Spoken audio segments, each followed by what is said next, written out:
इस न्यूज के प्रायोजक हैं देव जनरल स्टोर एवं पुस्तक भंडार, नया बस स्टैंड, मुंगेली।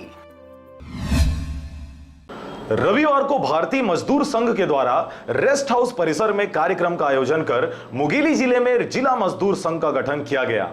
संघ के पदाधिकारियों द्वारा मजदूर के हित के विषय में बात करते हुए उन पर हो रहे अत्याचार को एकजुट होकर रोकने की योजना बनाई गई। साथ ही उन कर्मचारियों के मुद्दों पर भी चर्चा किया गया जो नगरपालिका, रसोईया, आंगनबाड़ी, मितानिन आदि बहुत से विभागों पर काम करते हैं, लेकिन उन्हें सरकार के द्वारा मेहनत के अनुसार वेतन नहीं दिया जाता।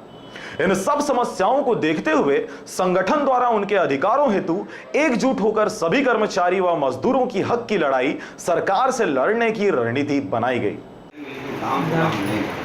ये हमारा तो साथियों, इस भाव को लेकर के भारतीय मजदूर संघ पूरे देश में आज एक नंबर यूनियन बना हुआ है।